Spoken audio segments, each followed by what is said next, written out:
Yo, what's going on, snipers, and welcome back to your calendar's franchise mode here in NHL 25. So in the last episode, if you did not catch it, we had the draft and re-sign stage, and now we're up here in free agency. We have some pretty tough decisions to make in this episode, mainly on the defensive side of things, so I'm not too sure exactly still what I want to do, because I have been basically kind of weighing the options on the defensive front of what we want to do. I'll talk more about it in a little bit, but this defensive core is obviously all really strong. All these guys are listed as top 4s or top 2s, so there is going to have to be some sort of a change up. Also, a lot of guys are pending RFA, which is interesting, so I don't know what this defensive core fully is going to look like going into next season, but I could definitely say that at least 2 of the 4 defensemen down here are going to be dealt likely, because I think this top pairing of Houghton and Tatar, I'd like to keep them together as much as possible. We are also going to be needing to find ourselves a new backup goaltender behind Solovyov, so that will also be kind of exciting just to see what that does for our team. And then from an offensive standpoint, likely most of our forward group will stay the same. And there might be some changes with like the depth options and obviously some of the younger guys jumping into our lineup. Like for instance, we do have guys like Kazanov potentially making the NHL this year. Even Mishenko might get a chance. So a couple of the players that we brought in from that Anton Frondell deal might be making their debut this season, which is quite exciting. But I think it's going to be a tough episode for us just in terms of making this decision, because with that defensive core, there's like guys that I don't really want to part ways with. Some of them are very young, some of them are a little bit older, but still young on paper, and I think some of them obviously could still develop. So it's just like, I honestly don't really know what to do, but like I said, I'll talk to you guys more about that in a little bit after we go through the comments. So let's go through those, and then we will get into maybe making the decision already, or maybe we'll wait till the start of the season. So the first comment is from Frogfire3036, who says, I'm really enjoying your roster where you make 2010s and 2000s rosters, and I was wondering if you're working on any more during NHL 25, and thank you for that, man. I really appreciate it. I'm not making any more rosters till NHL 26, likely. From here on out, I'll only be doing one roster build per game, basically, just because it just takes way too much time. I know I used to be able to do like multiple a year, but nowadays it's just like one is probably the max, just because with the creative player limit being a lot higher, it takes a lot of time to make these type of roster builds, so I'd prefer to probably like only do one roster build, and then kind of like maybe give myself a little bit of a break before the next game, and then I can make another roster again. So unfortunately, there won't be another one until NHL 26, and likely I know which year that already is going to be, but I'm not too sure exactly yet. But I think I already have a little bit of a plan in mind. And the last and final comment is from Sarataku, who says, trade those defensemen for top 6 players and picks. So he's talking about trading some of those top 4 defensemen for top 6 defenders and picks. And that's probably what we're going to lean towards doing now. I don't know which defenders, as I was mentioning, and this is where it gets a little bit complicated. So I basically wrote down on a piece of paper a little bit more like the positives and the negatives to trading away certain defensemen. Actually, first and foremost, before I get into that, let me show you a little bit of my thought process on the defensemen. So if I had my face here, basically, like I said, it's probably between these top 4 defensemen. The trade is all these guys. So first and foremost, we have Schaefer, and Schaefer's been a fantastic defenseman on this team. Very good plus minus, as you can see, over the 488 games he's played, plus 105. In the playoffs, he's also been good defensively for the most part. So I've really liked how he's played, and he's up to like an 85 at 23. He's a pending RFA, which means obviously he's going to be getting paid a good chunk of money going into the future seasons. You also have guys like Novoseltsev here, who we obviously have as an 84 at 22. So he's not much worse than, Schaefer. And he's basically 1 year younger. So they're pretty identical players. Novoseltsev's potential was low elite at one point. It jumped to medium elite, but I think he'll just stay pretty much as a low elite. Holmstrom, on the other hand, is a right-handed offensive defenseman. Very young player at this point in time. He's only played a couple of years. He's been solid defensively in the regular season, but playoffs, he's been abysmal defensively.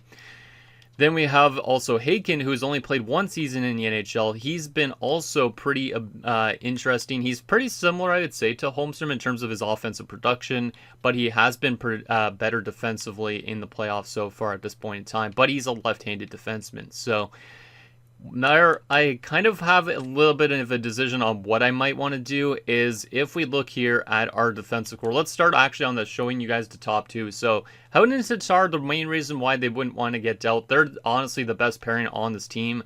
But also if you look at their scheme fit down in the lower corner, you can see Howden's a perfect fit on the top pairing and on the third pairing. He's also like about, I'd say like a 75% fit on that second pairing. So he can fit all throughout our entire defensive core, which is great.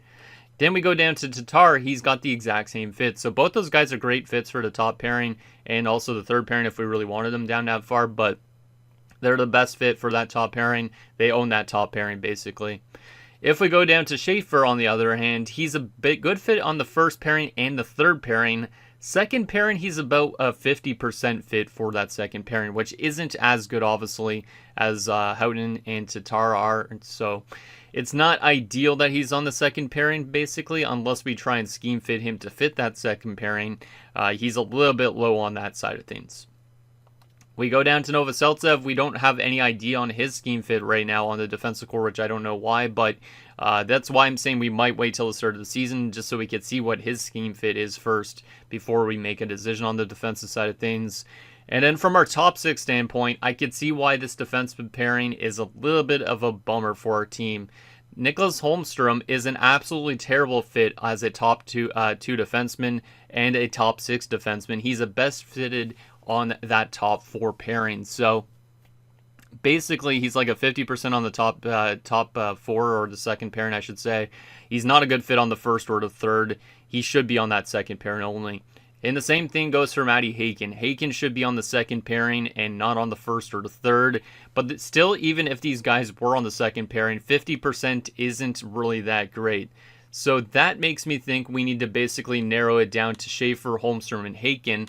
Novoseltsev, if we knew what his stuff was, maybe we can narrow it down to him too. But I'm not too sure what his stuff is yet. So that's why I'm thinking maybe waiting until the season to make that decision on who should leave the team. But if we narrow it down a little bit more so, I would say probably I'd lean towards moving out Haken out of between these two, for instance, just because Haken obviously is a left-handed defenseman. Left-handers are easy to get. We have a lot of lefties. It's important to hold on to some righties. So where I'm thinking of potentially doing is getting rid of Haken and maybe Schaefer, just because Schaefer's technically the best second scheme fit on that second pairing is as good as Holmstrom's and Haken's. Like, it's 50% between all three of those guys on that second pairing. So I could arguably scheme fit maybe Holmstrom. I could scheme fit Schaefer even, maybe to fit better on that second pairing. And if Novoseltsev's a terrible fit on that second pairing, maybe I trade him and Haken. But Haken is one of these guys that I don't think he has a high ceiling. He's decent, but he's a lefty, and we have a lot of lefties. So that's why I'm saying Haken's probably a guaranteed one I would move out from. Holmstrom, I think I would want to give a chance to him to scheme fit him for that second pairing, and then he could play next to Schaefer or Novoseltsev. Whichever one's the worst fit, maybe I get rid of them.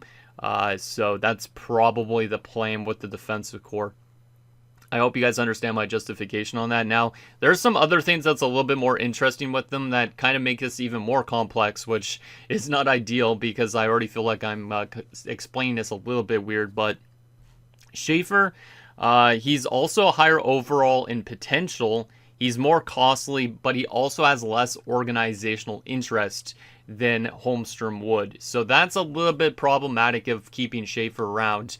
If we look at his organizational interest, you could see it's like 50% or a little bit above 50%, maybe closer to 60% actually for that matter. So it's a little bit low, but he's not really that bad of a defenseman in terms of his price point. $7.3 million is basically right around what Tatar's getting paid right now. So for a top four defenseman, that's pretty solid. And like I said, if we scheme fit him, that might be worth that type of money. If we go to somebody like Novoseltsev right now, a contract extension for him, he doesn't also have that much interest in this organization. He wants a shorter term deal. So that means to me, maybe I would prefer to move out from Novoseltsev, but I don't hit his fit yet on that second pairing. But he'd be more costly, it looks like right now, and he's got around the exact same amount of organizational interest as Schaefer. Now, we could sell the organization more on these guys, but I don't usually do that too much in franchise mode. Now, Haken's already signed into next season, but he is on his ELC, so it's not really a huge issue if we move out from him. Holmstrom, if we look at him as a right-handed defenseman, he has still a lot of organizational interest.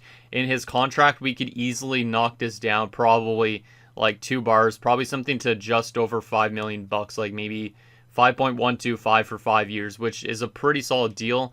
That would take him to he's 2 years older than Schaefer, basically. So I think I'm going to prioritize holding on to Holmstrom. Haken's going to be gone out of those two, and then there has to be a decision made between these two. And it basically comes down to if Novoseltsev, I think, is a better fit than Schaefer is, I think, on that second pairing. And also what their organizational interest is like when we go to like maybe the look in the contract extensions at the start of the season. If one of them wants way more than the other, maybe that also changes who we keep and who doesn't. Novoseltsev apparently doesn't want an extension right now, so that might play a little bit of a factor. But I think I'm going to wait till the start of the season to make my decision on one of those two guys. Haken I could trade right now, but I might honestly wait till the start of the season to trade him away. Just because we might as well package him and one of these two guys up in the same type of deal. So for right now, that's going to stay like that. Aside from that, we do need still a backup goaltender. I don't think we really need too much else because we already have kind of enough forwards. We have, enough defensemen right now. Obviously, we're going to be trading away some of those defenders for top 6 defenders, which I honestly don't know who we're going to bring in still. But that's likely going to be the plan. So first and foremost, we are going to be trading for a backup goaltender because there was a goalie that was interesting on the LA Kings that we saw in last episode. So that's likely who I'm going to be looking at in this episode. So we are going to be looking at bringing in Menard, which makes a lot of sense for them to move out from Menard too. They do have him on the block, but for instance, they have a lot of guys that are NHL ready goalies. Koska probably should be the backup to Kolzig next season.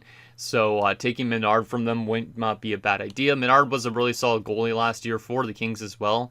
So I'm kind of interested in having a solid backup behind Solovyov. Obviously, there's been some bad years as well for Menard, but like I said, 924 last year. Playoffs, he had a 923 through 3 games, so I think this goalie could get it done. He won a Stanley Cup in LA in 2038 as well back here, so despite having a bad regular season that year, he had a very good playoffs, so I think he could be a perfect fit here. Maybe he could even become the starting goalie in the playoffs if Solovyov's not playing good, so we might as well try and trade for him. So if we go to find trade, what do they want? That's actually exactly what I was planning to offer them too. I was planning to offer them Schultz because last episode I mentioned how Schultz is kind of like an extra goaltender on this team, and they do want a 5th round pick in this deal, and 5th rounders to me aren't really that interesting. Now Schultz is a solid prospect, high French starter. He's 21 years old, but there's not really a use for him on this roster because we do have a lot of elite goalie prospects. So he's kind of like going to be a healthy scratch in the AHL if we didn't flip him away, because Nicholas obviously jumping up. I think that's obviously going to kind of push him out of the lineup as he's a 71 high elite that just made the AHL. We also have Komatov still as that medium elite. So I think by that standard, moving out Schultz is okay for me. As much as it sucks, Vishnevsky could still be a depth goalie in the AHL because he doesn't have much potential anyways. But at least this gives Schultz a chance to become a goalie prospect for the LA Kings. But who knows, maybe he gets dealt at some point too again. But I think this is a fair little deal. We could try and get them to retain it and give them a higher up pick.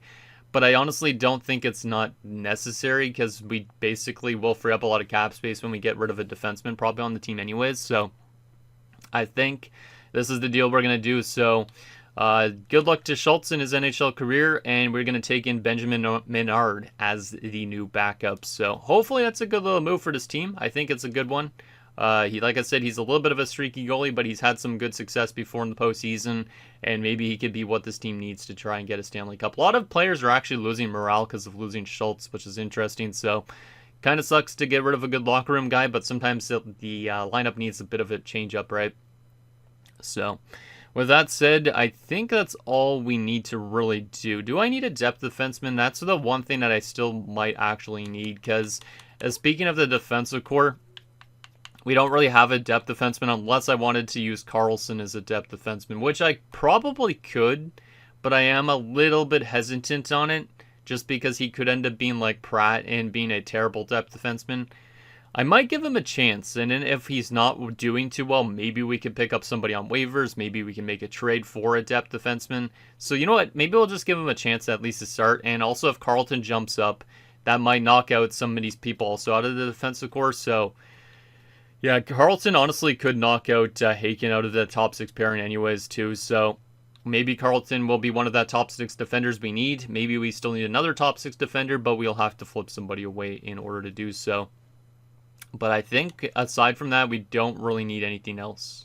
Now, I could make some adjustments to the forward group if I really want to, but I don't think I want to. A lot of guys are on clauses right now, so I can't do too much. But I think this team is good enough as is. So let's begin simulating and see what ends up happening. We will simulate through this off season. I don't think we... Oh yeah, we were going to go for new coaches, weren't we? I almost forgot about that. That's something I need to definitely do before I actually simulate. So we need an associate and an assistant. So I think I'll probably end up going for the higher rated coaches. But there is some good assistant coaches. Let's go for the higher rated coaches just in case we want to have some guy become our new head coach. So we'll go for the 261. So we'll go for McCollum and Weber and see if I could get them in as assistant coaches. I don't know if they'll accept. But I do want to have a good coaching staff, and maybe that could change up how we simulate in the postseason. So that's another thing that's kind of changing a little bit about this organization. So we'll try and bring these guys both in. Hopefully they would accept. If they don't accept, obviously, like I said, there is some other options to go to if they're still available. So that's all the coaches dealt with. I don't think we needed any scouts, correct? No, we did not. So all we need to do is basically sim up to next season. And then we have to make that tough defensive change. Like I said, Haken, I think, is definitely one to get moved out from because Carlton could easily replace him. And in Haken, like I said, I don't know if he's going to be the most insane player in the world. Holmstrom I'm only keeping because I think I could scheme fit him for that top 4. And he's a right-handed defenseman, which is also valuable. So it comes down to basically Schaefer and Novoselicev on which one we want to deal away. But I think it's going to come down to scheme fit on that one. So Weber's on board as an associate. Nice. What about the other coach? McCollum's on board as an assistant. Perfect. So we have a really good coaching staff now. And the good thing about having 3 A-plus coaches is we could definitely maybe promote one as a new head coach if we really want to. But let's get rid of these prospects off our trading block because I'm not trading away my prospects right now. We're trying to think about which defenseman we want to part ways with. Like I said, it helps that a lot of them are pending RFAs at least, but we want to trade them away while they still have some value. So I think I almost want to prioritize holding on to Schaefer over Novoselicev, but at the same time, Novoselicev is a bit younger. It really depends on their asking prices and if they really want to be here future years of this team. Like, if they only want to be here for a year and then they become a free agent, it's like, probably not a good idea to hold on to them. So will be interesting to see who we decide to keep out of the two of them. Like I said, Haken, I think, is one that I'm definitely just going to move away because he's not a good fit. And Holmstrom, I would probably rather prioritize, even though Holmstrom's had worse playoff success in terms of plus-minus. So that's the one thing I'm a little bit worried on Holmstrom, because if he continues to be a defensive liability in the playoffs, maybe we should have kept Haken instead, but we'll see what ends up happening with that. Regardless, Haken should become a decent defenseman wherever he goes, but we're not going to go to edit lines just yet. Actually, let's go to edit lines for a second so I can kind of see the fits on the defensive core. So if we go to our defense here, so they're trying to put Haken on the top pairing because obviously, like I said, he's not a good fit anywhere else. So Haken's up to an 81. He's obviously, like I said, getting get dealt. Holmstrom has jumped up to an 82. So technically, Schaefer's an 86. Damn, Schaefer, like we said, isn't fit the second pairing super well. How does Novoselicev fit the top 4 pairing? He's basically the exact same, I think. Let's see. Yeah, he's the exact same fit as Schaefer, which kind of makes it even tougher now on this decision. Does the plus-minus get affected here at all? Looks like basically both of them are like the exact same type of players, I think. So it's a really tough decision. Obviously, Novoseltsev's 2 years younger. Schaefer's been probably a little bit better. Like, he's got 5-star defense, which is fantastic. What about Novoseltsev? In 4-star defense. Okay, I'm going to have to look and see the contract extensions with those two guys. But, yeah, the team's going to look pretty good, I think, going into next season. I do still need to adjust the lines, and we could still simulate some of the season, but I do want to make sure we make the right move here. So if I go to contracts here, let's take a look at the contract extensions already here at all expiring. So between Schaefer and Novoselicev, we have to prioritize one of them. Who is going to want too much money and who isn't? So Schaefer only wants a 2-year deal. $7.425 million. Does have actually more organizational interest now after the offseason, which is interesting. So we probably could knock him down a little bit. Like, we could probably get him down to, like, maybe 7 million, maybe even less than that. Like, we could probably get him to, like, 6.9 or something, right? If we look at Novoselicev, who's younger, he still doesn't want an extension, so to me, that screams a little bit worrisome. He has less organizational interest, and he wants more money. If we're thinking about this logically, we do not want to be spending more money too much, because we have a lot of guys tied up. So I'm thinking, do I want Schaefer for 2 years? Or do I want Novoselicev for 4 years? This is a really tough decision. I expected it to be a tough decision, but the fact that Novoselicev doesn't want an extension, if he signs for 4 years, he'll be a free agent at the end of it. Schaefer would likely be a free agent at the end of these 2 years. Yes, he would. 6.2% of the cap. What about Novoselicev? Let's double check on this. 6.7 right now. But if we lower this, we could get him to less, maybe. Probably not that much. I think the organizational interest is the most important thing here out of the two of these guys. I think I'm going to prioritize Schaefer, which might be controversial due to the age. But I think I want Schaefer and Holmstrom as my second pairing, which means I think I'm going to part ways with Novoselicev, and I'm also going to part ways with Haken. It's just those two guys don't have the best fits. We need to find somebody that fits our defensive core a little bit better. So I don't know if we might honestly trade these guys for picks and then trade those picks for other players that we know could fit well.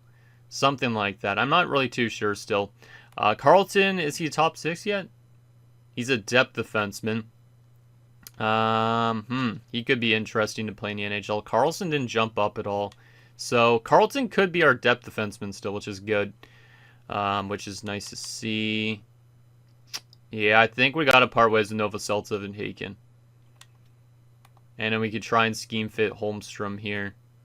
Holmstrom's not going to grow as good as Novoselicev is the one thing that kind of sucks, but he is a right-handed D-man, so it's a bit different.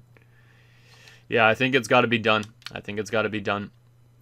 Some of you guys might hate me for moving out Novoselicev instead of Schaefer, but I feel like I don't know. Something about Schaefer, to me, he's been a good defenseman for us. He's a bit better of a veteran, almost in a sense. Obviously, Novoselicev is just getting his ELC done, so that might be why he's asking for a shit ton. But I think I would prioritize, obviously, the guy with the better defensive stats. And we could probably try and lock up Schaefer for more than 2 years if we can. So, yeah, we'll probably lean towards doing that. We also have a lot of other defensive prospects, so at some stage these guys would have to get moved probably anyways. But Novoselicev, so we'll add him to this deal. Actually, should I go to the trade finder? Maybe. But these two guys are going to be a lot of value. I do want to see what's out there for defenders across the league, but I should probably do that afterwards. This might be a little bit just of a trade episode, honestly. We might not even simulate too much, just because this is probably one of the tougher deals we've had to make. So Anaheim has interest in both these defensemen. Do they have anybody that would fit my top 6 well? Well, there is the former defenseman, Zach Wilkinson. I don't know how good of a fit he is here. It says he might fit our third pairing. I kind of wish I knew for a fact if some of these guys guaranteed fit our top 6, because I think that would be the deciding factor in bringing some in. Kovalchuk is the top 4. We don't want that. Actually, let's just go player search and see who's listed as a top 6 out there in the league, maybe. And we'll also go to the trade finder for those 2 defensemen just to see what we got. So, we want defensemen. We want role of top 6. We'll start by looking for a right-handed defenseman, and then we'll look at the left-handers, because I know there's going to be a lot more left-handers, but let's look at right-handers to start, and let's sort this by overall. So there's Dennis Ludman, who used to play with our AHL team for a little bit. He's not the most insane player. He's also an offensive defenseman. We have a lot of offensive defensemen already with Holmstrom and with Houghton. So Ludeman's probably not somebody I'd look towards. Marco, who's a bit younger here, is not bad. He's on Dallas. Obviously, we've made some trades with Dallas already with the Frundell deal. He's not the best defensively. Is there anybody with really good defensive awareness? Out of curiosity. Wilkinson's the best, of course. That's funny. We could always bring back Wilkinson, but, two-way defenseman, great defensive awareness. We know that he does work well. He's not too expensive of a player, but I don't know about 3 years. Aside from that, there's also Nicholas Appleby, who's only 21. I don't know about getting a young defenseman. Probably preferably a veteran. Just because if we bring any young defensemen, they might grow into a top 4. Lars Gustafsson, good shot blocking and stick checking, not the awareness. But he's not bad. How does he simulate? Last year in Chicago was plus 23. In Montreal, he was plus 10. Pretty solid plus minus the last 3 years, or the first 3 years of his career. Playoffs as well, not too bad in the plus minus department. It is also a little bit on the aggressive side of things, but it's not bad. I don't mind Gustafsson. I honestly don't. So he might be somebody I look to. For defense, at least. We would need also a left-handed defenseman if I bring in Gustafsson. So let me actually write down some of these names, or at least Gustafsson in Chicago. But hope you guys are out enjoying this micromanaging, because this is what it takes to run a team into, hopefully, a cup contender. So we'll go Gustafsson, right D, and I'll write down Chicago. And then hopefully Chicago has a left D too, because maybe we can make a deal with them for both defensemen we need. So let's look for left-handed defensemen now, and we will look for maybe somebody a bit more on the offensive side of things. Maybe a bit defensive, like two-way would probably be the best fit for that. So let's sort by overall here and see what we got. Is there any interesting two-way defenseman? Noakes, who signed for 1 year. Defensive defenseman, I don't really need 2 defensive defensemen on that top 6, but it's not a bad idea. We don't know about the fits on all these guys, which is kind of annoying. Let's see. Semin, who's only 25. Alex Semin. Alex Semin as a defenseman sounds funny as shit. He was a minus 40 last year in San Jose, but San Jose is pretty bad, I guess. Edmonton. Does Chicago have anybody? Oh, they do here. Xavier Persinger. So this is technically his defense pairing. So their top 6 pairing was Persinger and Gustafsson. So Persinger could be a fit. He was a plus 14 last year. Good plus minus in his career. Playoffs even 0. Alright, he is a little bit older. He's an offensive defenseman, which I don't really want an offensive defenseman. He's not very good for an offensive defenseman. Like, he does score goals, but I'd prefer maybe a two-way over an offensive on that top 6 pairing. As much as it would be nice to have like 2 Chicago guys on the same team again. Tanako's also OFD. Pratt's obviously OFD. We've had Pratt before. We could give a chance to Pratt to join his team, but when he's been with us, he's been bad defensively. He's also been bad defensively other places too, so don't really want that in my opinion. Jorian Donovan's a little bit too old for my liking. Karki is a two-way. He's also older. Don't want somebody that's too old. Dale Scrimes, offensive defenseman. Damn, there's too many OFDs here. Jack Chen, 21 years old, DFD. Kari Karalati. I do remember Kari Karalati, I think, from a draft. I feel like, or maybe from playoffs before. Hasn't been good plus minus when he was playing in New Jersey. Was good last year with the LA Kings in 22 games. Not in the playoffs really that much. Didn't win a cup last year. That's an interesting one, but he's an OFD as well. Same with Frege. Holy crap, there's a lot of offensive defensemen. Jake Cato. Okay, this guy might be the one that we were looking for. Two-way defenseman, good shot blocking and stick checking. Not the best defensive awareness. In terms of plus minus, not the best in the career. But I'm not too sure if he's just played on bad teams. Like, how much playoff experience does he have? 12 games. Not a lot of playoff experience, but I don't know. He seems like a bit of a risk. Mason Mullen. Mason Mullen in Dallas. Only 2 career games plus 1. No playoff experience. He's a righty that shoots left. Prefer probably just a full-on lefty that shoots left. Like Malik Arneson from the Ducks. Or Malik Arneson. How does he simulate? Not terrible. Not terrible. Playoffs is okay. What's his defensive stats? Good shot blocking, stick checking. I'm sorry if this part's boring, me just looking for trades, but I think this is at least going to help our team out a little bit better, maybe in terms of sim. Is there anybody else, though? Like, does Chicago have anybody that could add to the deal? Reese Haynes, another offensive defenseman. Goddamn, man. Let's just look at Chicago's defensive core, I guess. But it would be preferred to make this trade with Chicago with both defensemen involved. Because I think Gustafson's definitely who I'm picking up from Chicago. But I'd prefer to get another defenseman from them if possible as well. So Gustafson right now is one of their better defensemen, which is interesting. They do have this Fisher guy who is a 78 at 24 left defenseman. Let's see him. This is a depth defender. He is a two-way first round pick a few years back. He's only played 1 season, but was good defensively in it. Yeah, I think those 2 guys are guys that we want to bring in. Fisher and Gustafson from Chicago. Do they have any interest in any of the defensemen I'm trying to part ways with? They do. Haken and Novoselic, they do have interest in. Alright. So this deal on paper is very much in their favor. So we should be able to hypothetically get like maybe a first round pick added to this deal or something super high up. I might be able to add a pick back to them too. 3rd rounder from Utah. I'm trying to think how close this would be. So basically, Haken turns into... we basically downgrade our defensive core a little bit, but we also move up in the draft because of it. What if I could probably give them my 4th. I'm going to see if I could get away with giving them a 4th. If I have to give a higher up pick to move up into the 1st round, I will. But I think this is a good move for both teams, because Chicago's defensive core needs a lot of work, it looked like. So they get themselves 2 guys listed as top 4s to help them out.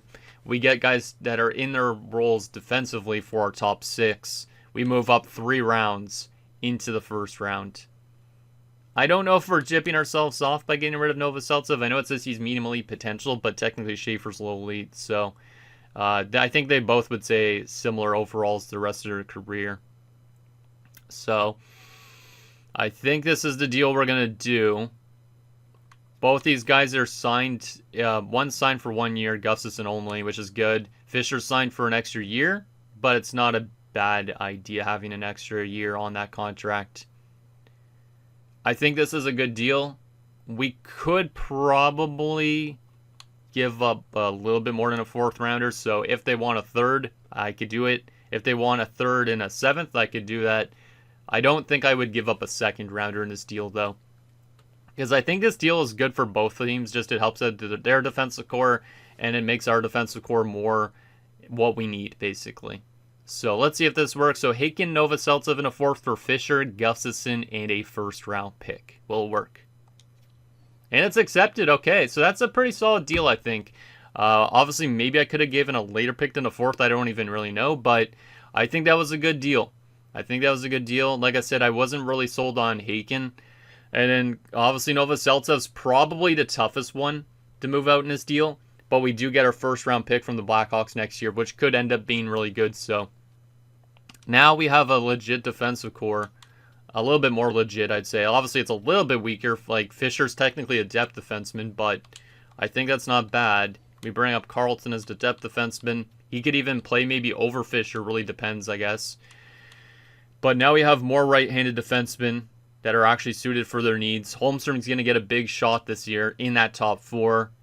Like I said, I think I'm going to scheme fit him also in this episode. And same with Schaefer, so they fit that second pairing really nicely, like Tatar and Houghton fit that top pairing. So I think that's good. Aside from that, let's get our lineup set up, because we have to still do that, and we're literally 30 plus minutes into this recording, and I'm supposed to be feeding my cats in 5 minutes, but Likely I'm going to be a little bit behind on that. I don't know if I'm going to simulate too much in this episode just because of that, but is there anybody in the AHL that should not be in the AHL? That's the main question I have. Right now, it does not look like it. Okay, that's good. Who's technically the worst players on this roster that might be scratched on offense? Ulanov being a scratch, not ideal. Mishenko is a third-line checking forward. God damn. Sundin could be scratched because he's listed as a depth forward.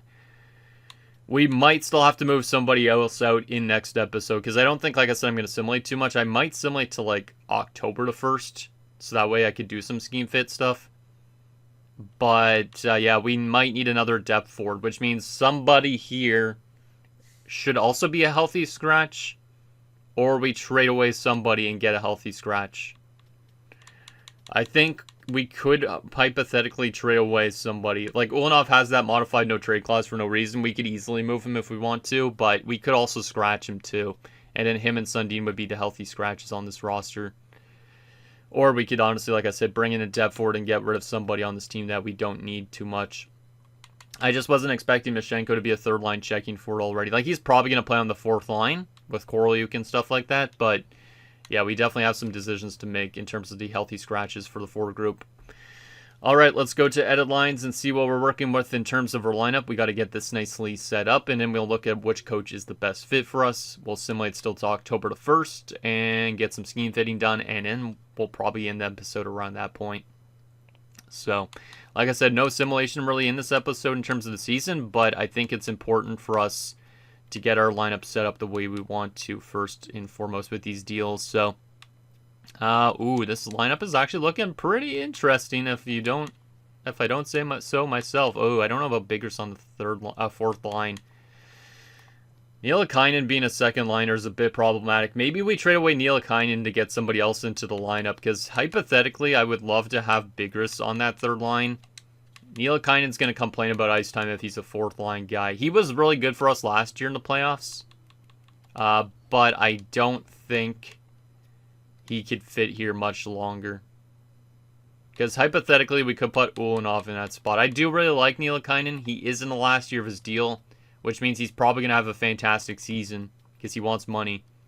But last year, 21 goals. Playoffs, he had 7 goals. Like I said, he was good for us. But I can't move him higher than Biggers, I don't think. Biggers was also really good last year in the playoffs. And then we also can't move him higher than Ragnarsson or any of these guys in the top 6. And we can't move him higher than Kazanov either, because Kazanov is one of our top prospects that we just got from Dallas recently. So I think we got to move out Nielikainen in the next episode. I think that's going to be probably the play, is basically moving out Nielikainen, getting in a depth forward and a pick for him. Something like that. I think that would be okay. From a defensive standpoint, we are going to reconfigure this a little bit here. So that top 6 pairing, how did these guys fit on our pairing? Fisher's a better fit. That's good. Fisher's a better fit than what Hagen was like. And obviously Novoseltsev was more of a top 4 defenseman. But Fisher's a good fit for this top 6. We could scheme fit him to get him up higher probably, but he's also a solid fit. Gustafsson's not a good fit. Gustafsson's not a good fit, which is unfortunate because I was hoping he'd be better. So we'll probably scheme fit him as well. So Gustafsson, Holmstrom, and Schaefer need to be scheme fit for sure. Aside from that, everything else should be good. What about the power play units? What are they looking like? That looks solid. I honestly don't need to maybe readjust anything too much. Who's not on this power play unit that should be? I'm trying to think of who should be on this power play unit. Biggers maybe should be on the power play over Ulanov, because Biggers is a good offensive player. So we'll throw... what about Kazanov? Kazanov, I don't know about him being on the power play yet. I know he could be a good two-way forward, so maybe penalty kills where we want him. So if we go to penalty kill, Crane and Kazanov, I don't mind that. Kazanov gets a big shot to play good defensive hockey with arguably our best player in Kevin Crane. Crane also is okay at faceoff, so I think it's okay to keep him in a center spot. But yeah, I think we need to do some scheme fitting now. So lineup looks good in the NHL. Let's double check the AHL. Vishnevsky is the only scratch. That makes sense. Komatov is very close to NHL ready, so I don't know how long Menard will be with our team, but the next backup is almost ready for the NHL. Nicholas is almost ready too. And then we want to make sure our top prospects are high up in the lineup. So let's just make sure we got the youngest guys up there a little bit higher. So Hilbert higher than Savage. DeRoche higher up as well. Savage, I think, could be a little bit... yeah, Savage could actually be high in the lineup over Bolesky. Hall was only top 6, right? Or less. Low top 6. And we maybe moved him to the third line instead. So that should be okay. Bolesky, was he one of our prospects? No, he wasn't. These are just filler players. Defensively, not the best chemistry on these defensive pairings. Maybe we could get a way to get rid of this minus. Not really. We'll go with something like... we'll go something like that. That should be fine. And then from a goalie perspective, it's fine. So that is all set up. Let's simulate to October the 1st. So that means probably through the preseason. But I do need to do some scheme fitting. Actually, let me go to the coaching first and foremost. I do want to see if this current coach is the best fit for us. So Jenks, at the moment, is a 73, which is absolutely fantastic. I don't think he's going to get demoted. I think he's still going to be our head coach. Cyrus Weber, who we just brought in, 70%. That's not too bad, to be honest. And then McCollum is a 70 as well. We have a really good coaching staff this year. There should be absolutely no reason why this coaching staff doesn't work well. Absolutely no reason. So, very happy with that coaching staff, the way it is. Let's simulate to October the 1st now so we could do some scheme fit stuff. If I could do that even before the season starts, which I honestly don't know if I can. But, yeah, let's go to October the 1st anyways. What does our coach think about our roster? What does he think about our roster? So, preseason focus, let's go with some skill training, I guess. Or what did we normally go with? 5v5 focused? Yeah, I think, yeah, let's go 5v5 focused, sure. And what is about our season goal? Cup contender? Yep, we're good enough to compete for the cup. We should be. If there's no Stanley Cup this year, I will be pretty disappointed in this roster. All right. So let's get it to October the 1st, like I said. And let me get rid of the stuff on my trading block again because so many pop-ups. We aren't trying to trade away our top prospects. That's not something I'm looking into yet. And like I said, we will need to find a way to trade away Neil Kynan, I think, in next episode. As much as I like the guy, there's not really a reason why he should be on that third line over Kazanov or Bigris.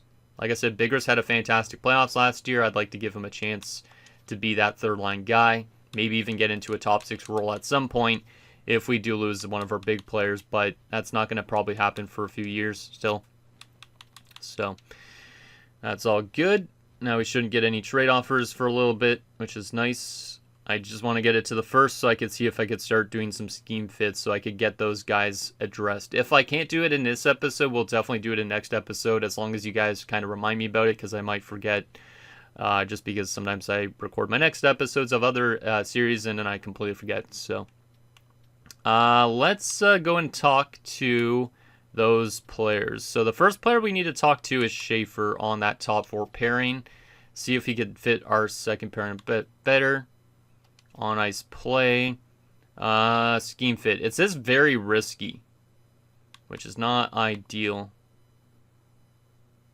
Yeah. Yeah, we'll go with scheme fit and see if he'll be okay with that. Let's see. We're going to try this every start of the month, and he doesn't want to fit right now, which kind of sucks, but we'll have to deal with it. But like I said, we'll try every start of the month in the next episode for sure. But I just wanted to make sure I tried at least in this episode, just to see if I could get some of them dealt with.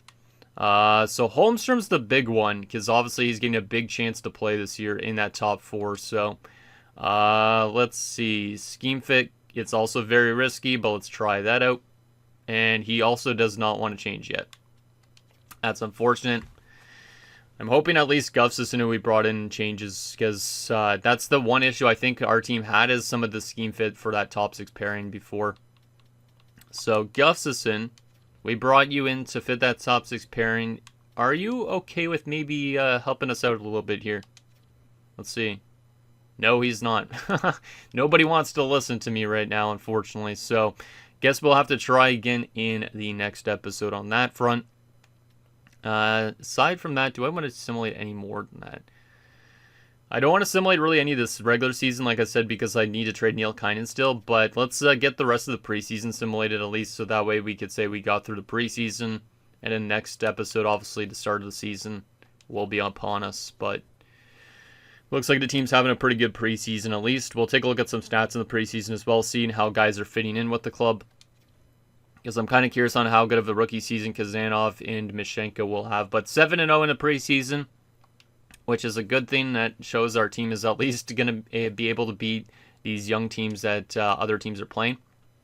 But let's take a look at some preseason numbers here. See if there was anybody that was doing really well. So Karain was over point per game. Not really a surprise. Mäkinen over point per game. Bjorkstrand on 4 points only on the top line. Not ideal. We could still move him back down to the second line if we want to. Like, that top six is very flexible. Sealfido was fantastic in the preseason. Giordano was really good. We had Ragnarsson, who was really good. Ragnarsson's ELC, I think, comes to an end this year, correct? Yes, it does. So that's a pretty big contract we need to dish out. Also, we forgot about giving an extension to Schaefer yet, so we'll definitely have to do that in the next episode as well. How is Kazanov's first preseason? 4.7 games, pretty good. 5 points from Leahy and Biggers with only a goal, but that's okay still. Mishenko on 3 assists is nice. 2 points from Korolyuk and 2 from Ulanov. From a defensive standpoint, Howden on 6 points, 4 goals. Tatar on 6 points. Damn, Tatar was fantastic. That's good. I think Tatar's also a pending free agent this offseason, correct? Oh, no, he's got 1 more year. So that's a little bit scary on Tatar because I do like Tatar a lot for that top pairing. Schaefer was fantastic in the preseason, 5 assists in 7 games. Holmstrom had no points, kind of a bummer. 3 from Fisher, damn, okay. And then Gustafsson even had 3. So the only player that didn't have a point was Holmstrom, which is kind of surprising. And then the goalies in the preseason, a 950 from Solovyov and a 916 from Menard. Might be a good year this year for this team. Might be. I do want to go to the extensions thing already, actually. I was thinking about doing a next episode, but I do want to make sure that we get Schaefer maybe signed already. Now, we could always wait till the offseason, but I do want to see if I could sign him up already. Ooh. Okay, he wants a 6-year deal right now. Maybe I do wait till next episode, because obviously there's some big contracts to deal up this offseason. But would you guys give Schaefer, let's see, 6-year deal, maybe something like $7 million bucks? Would you guys do that? It's literally right around the same money that Tatar's making, and it would lock him up till he's 30 years old, and then we'd try and scheme fit him to try and get that top 4 pairing as locked down as possible. Like, he's not a terrible fit for that second pairing, but he's not like as good as he is for the first or third pairing. So what do you guys think on that? Aside from that, we have a lot of other, like I said, contracts that we'll have to dish out money to this offseason. Especially, like I said, Ragnarsson's going to be the interesting one. I think he could break out a lot this year. So I almost might be... Oh my goodness.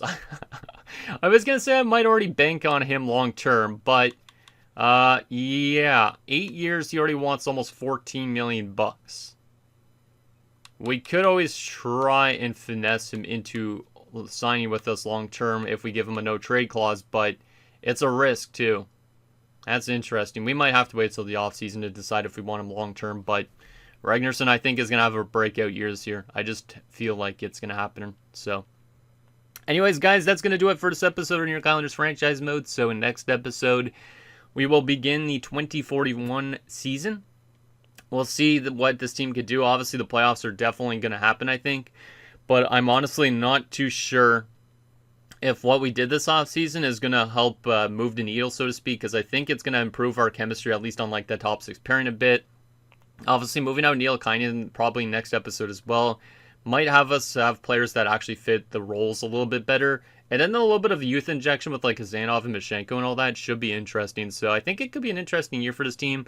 I really hope that we could win a Stanley Cup, though, because if we don't, we're just kind of almost like doing the same thing over and over again, and it's just not working. So hopefully this year's the year, and we'll find out that in hopefully a few episodes. So anything down below, and I'll see you guys next time.